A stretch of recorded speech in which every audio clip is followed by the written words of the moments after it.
Welcome to Lesson 9 of Week 8. Travel is a common component of grant budgets, enabling researchers to conduct fieldwork, attend conferences, visit collaborators, and disseminate findings. Understanding travel policies helps you budget appropriately and manage travel expenditures in compliance with federal requirements. Travel costs are subject to specific regulations that differ in some respects from other budget categories. Per diem rates, class of service requirements, and approval processes all affect how you plan and conduct grant-funded travel. Compliance requires attention to both federal rules and your organization's travel policies. This lesson will help you understand the regulatory framework governing grant-funded travel, how to budget travel costs accurately in your proposals, the role of GSA rates in federal travel, and best practices for managing travel throughout your project. Remember that specific rates and thresholds discussed were accurate as of November 2025. GSA rates update annually, and you should verify current rates before preparing budgets or traveling. By the end of this lesson, you will be able to budget travel appropriately and manage travel expenditures in compliance with applicable requirements. Travel charged to grants must serve legitimate project purposes. Understanding what constitutes appropriate grant-funded travel helps you budget and justify travel costs effectively. Every trip charged to your grant should serve legitimate project objectives. Attending a conference to present project findings, visiting field sites to collect data, meeting with collaborators to advance project work, these are appropriate uses of grant travel funds. Travel for purposes unrelated to the specific project is not appropriate to charge. Common types of grant-funded travel include conferences where you present results or learn relevant methods, site visits for data collection or implementation activities, fieldwork at research locations, collaboration meetings with project partners, and training directly relevant to project activities. Your budget justification should explain why each trip is necessary for project success. Reviewers want to understand the project purpose served by proposed travel. Simply listing trips without explanation leaves reviewers questioning whether travel is truly needed. Connect each trip to specific project activities or objectives. 2. CFR 200.475 governs travel costs on federal grants. This regulation establishes requirements for travel charged to federal awards, including compliance with organizational travel policies, GSA rate standards, and documentation requirements. Federal per diem rates set by the General Services Administration provide the standard for travel reimbursement on federal grants. Understanding these rates is essential for accurate travel budgeting.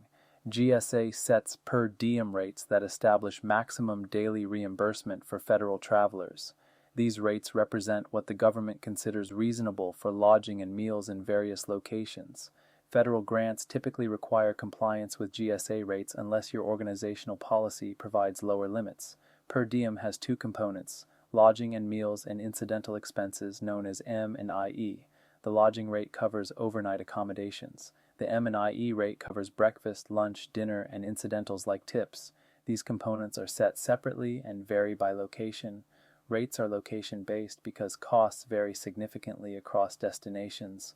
New York City has much higher rates than rural Kansas because hotels and restaurants cost more in Manhattan. GSA establishes rates for specific cities and provides default rates for locations without specified rates. When budgeting travel, use the rates for your planned destinations. Current rates are available at gsa.gov, where you can look up per diem rates for any destination. Rates are updated annually, typically in October for the new federal fiscal year. Always verify current rates before preparing travel budgets or making travel arrangements. Lodging costs are a major component of travel budgets and are subject to GSA rate limits. Understanding these requirements helps you budget appropriately and manage lodging expenditures. The GSA lodging rate sets the maximum reimbursable amount for lodging at each location. This rate represents what the government considers reasonable for a standard hotel room in that city. Rates range widely, from relatively modest amounts in lower-cost areas to several $100s per night in expensive cities. Reimbursement is typically for actual expenses up to the GSA rate. If the GSA rate is $200 and you spend $150, you receive $150. If you spend $220, you receive the $200 maximum unless you have approval to exceed the rate. Exceeding GSA rates may require justification and approval. Legitimate reasons might include unavailability of lodging at the standard rate, conference hotel requirements, or safety considerations. Document why exceeding the rate was necessary and obtain any required approvals before booking. Conference hotels may have special provisions. When attending a conference, the designated conference hotel might exceed GSA rates. Some agencies allow conference hotel rates even above standard limits when staying at the conference venue provides significant benefits. Check your specific policies and award terms. Meals and incidental expenses, or M&IE, covers food and small expenses during travel. Understanding M&IE helps you budget accurately and manage meal reimbursements properly. The M&IE rate is a daily allowance that varies by location, reflecting different meal costs across destinations. This rate covers breakfast, lunch, dinner, and incidentals like tips and small personal expenses. The total M&IE rate for a location is used for full travel days. GSA provides a meal-by-meal breakdown of the total M&IE rate. This breakdown shows how the total divides among breakfast, lunch, dinner, and incidentals. The breakdown matters when meals are provided and must be deducted from the daily allowance. Travel days receive reduced M&IE. On the first and last day of travel, travelers receive 75% of the full M&IE rate to account for partial days. Budget calculations should use the reduced rate for travel days and full rates for days entirely spent at your destination. Conference meals must be deducted from M&IE when the conference provides meals. If the conference includes lunch, deduct the lunch amount from your daily M&IE. This prevents double reimbursement for meals already provided. Track which meals are included in conference registration. Air travel and other transportation have specific requirements affecting how you book and budget travel. Understanding these requirements prevents compliance problems. Federal grants generally require coach class airfare. The prudent person standard discussed earlier applies. Would a reasonable person spending their own money choose first class? Generally not. Coach is the default expectation, and anything higher requires justification. Business class may be allowed in limited circumstances such as documented medical necessity, flight duration exceeding 14 hours in specific circumstances, or coach unavailability on the only viable routing. Check your specific award terms and agency policies for allowable exceptions. Justification and approval should be obtained before booking premium travel. Documentation requirements include keeping receipts and itineraries for all transportation. Airline receipts, boarding passes when available, and booking confirmations support your reimbursement claims. Maintain complete records that demonstrate what was purchased and that costs were reasonable. The Fly America Act requires use of U.S. flag air carriers for international travel funded by the federal government, with limited exceptions. This requirement affects routing and carrier selection for international trips. Exceptions include code-share flights in situations where U.S. carriers do not serve the route. Understand these requirements before booking international travel. Local travel and ground transportation are also subject to federal requirements. Understanding these rules helps you budget and manage local travel costs. The GSA mileage rate provides standard reimbursement for personal vehicle use on grant business. Rather than tracking actual fuel and vehicle costs, travelers receive a per-mile rate intended to cover fuel, wear and tear, insurance, and other vehicle expenses. This rate simplifies administration while providing reasonable compensation. Mileage rates may change during the year based on fuel costs. Unlike per diem rates that update annually, mileage rates can be adjusted mid-year if fuel prices change significantly. Verify the current rate before preparing budgets or calculating reimbursements. Local transportation, including taxis, ride shares, and public transit for project purposes, is generally allowable. These costs should be reasonable and necessary for project work. Keep receipts and document the project purpose for local transportation charges. Rental cars may be appropriate when they provide the most economical or practical option. Compare rental costs to alternatives like mileage reimbursement or local transportation. Document why a rental car was the appropriate choice when it represents a significant expense. Effective travel budgeting requires estimating costs for anticipated trips using appropriate rates. Following a systematic approach produces accurate and defensible travel budgets. Budget each anticipated trip separately to enable clear justification. Rather than a single travel lump sum, identify specific trips: 2 domestic conference trips, 3 site visits, 1 international collaboration meeting. This trip-by-trip approach shows reviewers exactly what you plan and why. Each trip budget should include all cost components: airfare, lodging, meals and incidentals, and ground transportation. Estimate airfare based on typical costs to the destination. Calculate lodging using GSA rates times the number of nights. Calculate M&IE using appropriate rates for travel days and full days. Add anticipated ground transportation costs. Use current GSA rates when budgeting travel. Look up per diem rates for your planned destinations. These rates provide defensible estimates that align with federal expectations. If you do not know the exact destination, use reasonable estimates for the type of location. Round numbers are appropriate for travel estimates. You cannot know exact airfare months or years in advance. Estimating $1,500 for a cross-country flight is reasonable. Estimating $1,542.63 suggests false precision. Be reasonable rather than exact. International travel on federal grants involves additional requirements beyond domestic travel. Understanding these requirements helps you plan and execute foreign travel compliantly. Prior approval from the federal awarding agency is often required before international travel. Check your award terms for prior approval requirements. If required, submit your request before booking travel, allowing time for agency review. Traveling without required approval risks cost disallowance. The Fly America Act requires U.S. flag air carriers for international travel with limited exceptions. Understanding open skies agreements and allowable exceptions helps you select compliant routings. Your travel office or grants office can provide guidance on Fly America compliance. Foreign per diem rates are set by the Department of State rather than GSA. State Department rates apply to international destinations and are available at the State Department website. These rates cover lodging and M&IE for locations outside the continental United States. Additional documentation may be required for international travel. Some awards require trip reports or documentation of outcomes. Country-specific requirements may apply.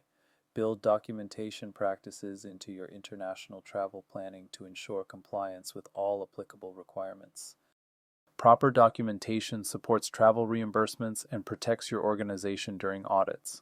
Building good documentation habits ensures you can defend travel charges if questioned. Keep receipts for airfare, lodging, and other expenses above de minimis thresholds.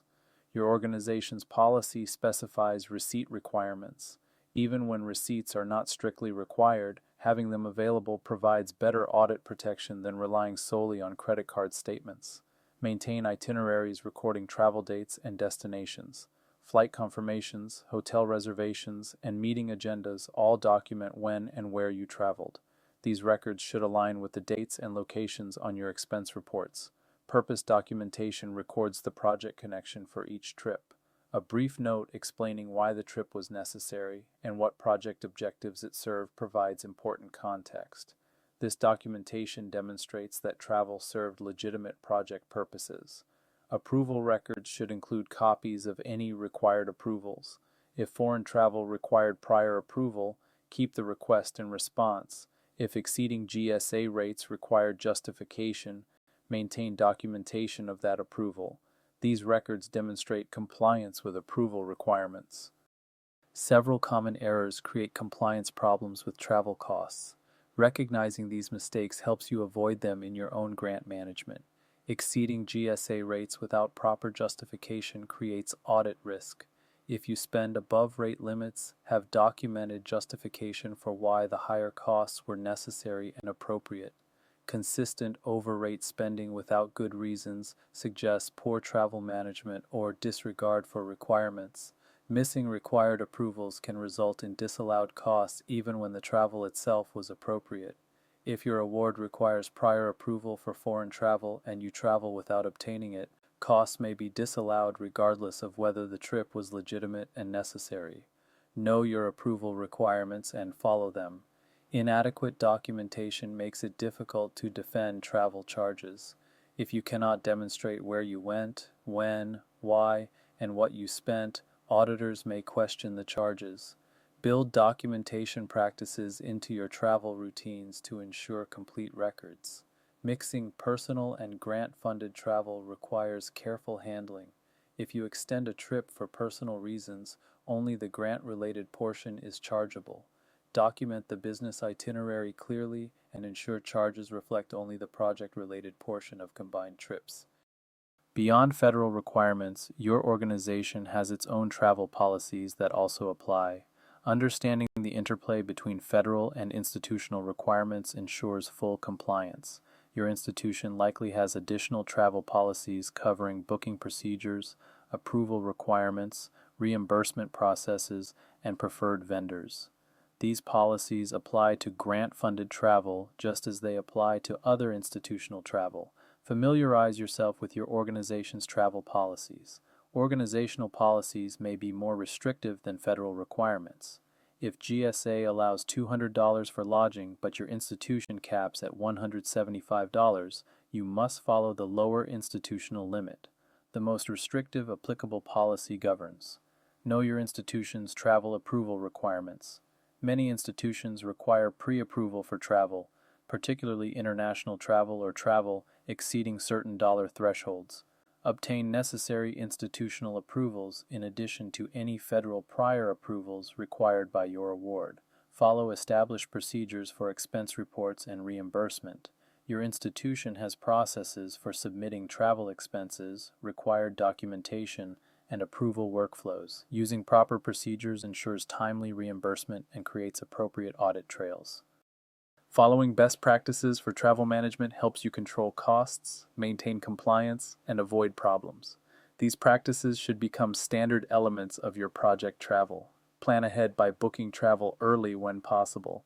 Advanced booking typically provides better rates and more options. Last-minute travel often costs more and may require booking above standard rates out of necessity. Good planning reduces both costs and compliance challenges. Follow policies by complying with both federal and institutional requirements.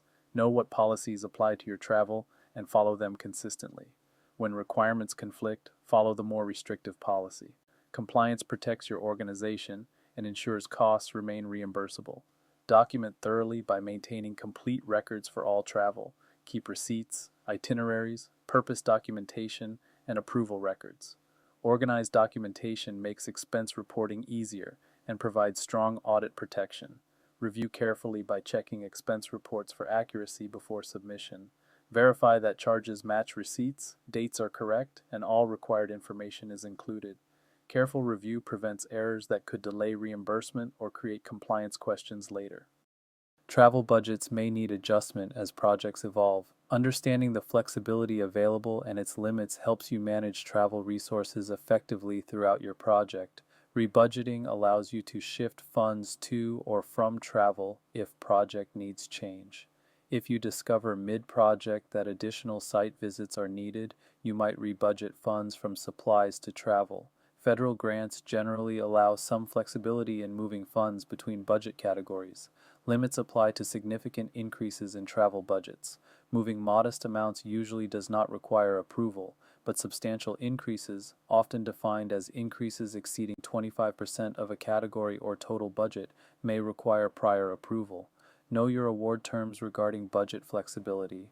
Changes should be justified by project needs rather than convenience. The need for additional travel should arise from project circumstances, not simply because funds are available. Document why increased travel is necessary for project success. Documentation of significant travel changes protects your decisions. Keep records explaining why travel needs changed and how the new travel supports project objectives. This documentation demonstrates responsible project management rather than arbitrary spending. Let us summarize the key points from this lesson on travel policies. Grant-funded travel must serve legitimate project purposes and comply with applicable rate requirements. Conferences, site visits, field work, and collaboration meetings are common appropriate uses of travel funds. Each trip should have clear project justification. GSA per diem rates provide the standard for lodging and meals on federal grants. These rates vary by location and update annually. Use current rates when budgeting and comply with rate limits when traveling. Exceeding rates requires justification and may require approval. Documentation is essential for defending travel charges.